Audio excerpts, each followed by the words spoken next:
To become the wife of the richest man in the city, my sister did something unthinkable. She kidnapped Wallace Jacobson's beloved wife. Then she turned to me. "Help me," she said, eyes gleaming with madness. "Perform plastic surgery to make me look exactly like Mrs. Jacobson." I tried to talk her out of it. I warned her that Wallace was no ordinary man. He was powerful, dangerous, and utterly obsessed with his wife. If he found out the truth, it wouldn't just be her downfall. It would be a bloodbath. She smiled sweetly and nodded, pretending to accept my advice. That night, while I was asleep, she crept into my room and slashed my face with a fruit knife. "You bitch," she screamed, her eyes wild. "You didn't want to help me, did you? You've always hated me. If I can't become Mrs. Jacobson, then you don't deserve to live." The pain was unbearable, but death came quickly. Or so I thought. When I opened my eyes again, I was back on the very day she first came to me with her insane request. This time, I wouldn't beg her to stop. Since she was so eager to die, I'd grant her wish myself. "Sister," she said with excitement, "just as before, I kidnapped Wallace's wife. Hurry and give me surgery to make me look like her. I want to replace her and become Mrs. Jacobson." She was practically trembling with anticipation. My sister already bore a 70% resemblance to Mrs. Jacobson. Every time she saw headlines of Wallace showering his wife with luxury, she'd scowl and mutter bitterly, "We look almost the same. Why is she living in a mansion while I'm crammed into a subway with a bunch of losers?" In my past life, I thought she was just venting. I had no idea she was planning a real kidnapping. After the crime, she came straight to me, demanding I reshape her into Mrs. Jacobson's mirror image. She said it like she was asking for a manicure, like it was reasonable. I was stunned by her madness. I tried to explain, even if she looked like Mrs. Jacobson, their personalities, habits, even the way they walked, everything was different. Wallace wasn't a fool. He would find out, and when he did, he would destroy her. He was infamous for his cruelty, especially when it came to his wife. Rumor had it, once Mrs. Jacobson ate something spicy and coughed the next day, the chef's teeth were all pulled out and he was soaked in chilly water for 3 days. Another time, she caught a cold, and Wallace personally dragged all the nannies into a freezer,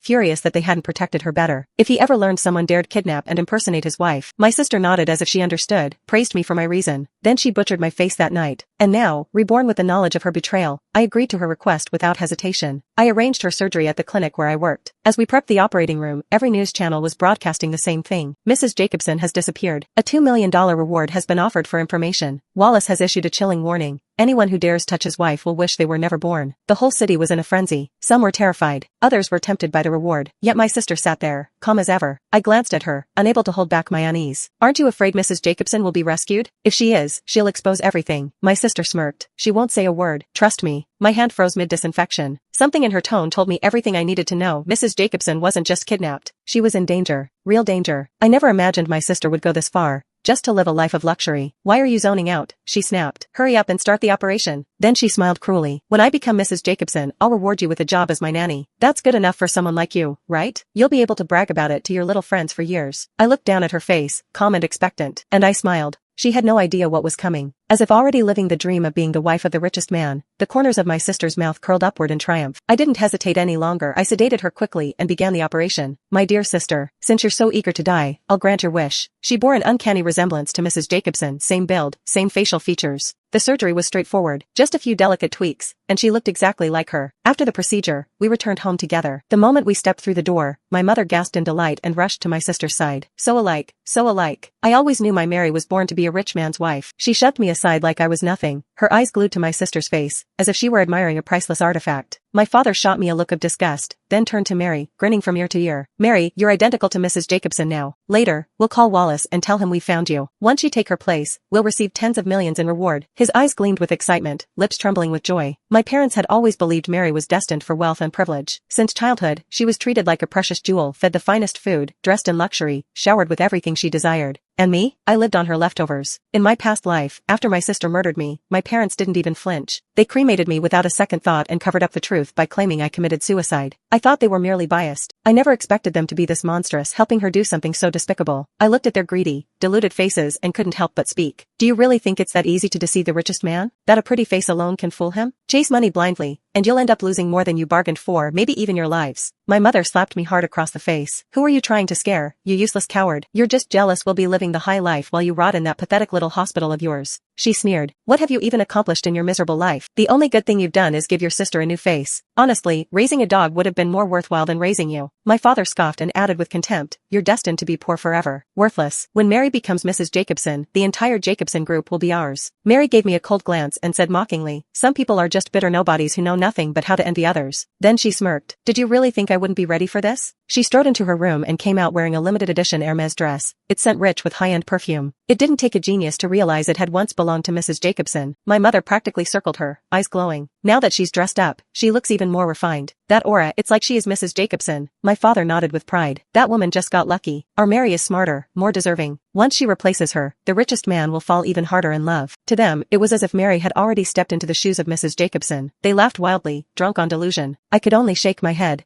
Mary turned to me, lips curling into a smug smirk. Then, in a voice chillingly identical to Mrs. Jacobson's, she spoke. I've been studying her every day, her posts, her photos, her routines. I know what she eats, how she smiles, even the way she breathes. From this moment on, I am the only Mrs. Jacobson in this world. You'll always be beneath me, out of reach. Her performance was eerie, flawless, even. And that only made the scene more grotesque. My mother clapped her hands with delight, eyes shining with pride. Our Mary is amazing. She can mimic anyone, even the voice, it's exactly like hers. My father nodded in agreement. That tone, that attitude, it's spot on. Like Mrs. Jacobson herself is standing here. They were bursting with pride and ambition, completely intoxicated by their twisted fantasy. But to me, they looked utterly insane. Did they really believe this would work? That Wallace, a man known for his obsession with his wife, wouldn't notice something was off? He knew her every expression, every inflection, every breath. My sister's cheap imitation wouldn't fool him for a second. And yet, they continued rehearsing their grand deception. Mary turned to them and instructed calmly, like a director briefing her actors. Later, call the bounty hotline. Say you found me unconscious on the roadside and brought me home out of kindness. When the time comes, I'll thank you personally, and Wallace's 10 million will be in your hands. My mother's grin stretched ear to ear. Don't worry, we'll act our hearts out. She turned to Mary with pride swelling in her voice. My brilliant daughter, one move and you've made us millionaires. Mary arrogantly lifted her chin. From now on, call me Mrs. Jacobson. Without hesitation, my mother bowed slightly, as if greeting royalty. Yes, Mrs. Jacobson, our future depends on you. Even my father, usually reserved, was practically trembling with excitement. He wiped his hands on his pants before dialing the number on the reward poster. With a composed voice, he gave them our address, just as rehearsed. When he hung up, the house burst into excitement. My parents began fantasizing about mansions, cars, and lavish dinners. I watched them, my face cold. They had no idea the hell they were summoning. In the eyes of someone like Wallace, they were nothing but ants trying to impersonate a god. Once he uncovered the truth, and he would, their fates would be far worse than they imagined. I had already died once because of them. I would not let them drag me down again. While their backs were turned, I quietly packed my things. My only goal, get out before the storm broke. Just as I reached for the door handle, my father stepped in front of me. Where do you think you're going? I forced a steady voice. The hospital sent me on a business trip. I have a flight to catch. Mary's gaze locked onto me, cold and sharp. She sneered. Sister, you're not thinking of betraying me, are you? Before I could answer, my mother lunged forward and gripped my arm, her nails digging into my skin. You ungrateful wretch, she hissed. If you dare say a word, I'll kill you myself. She raised her hand to strike me, but before it fell, a knock at the door.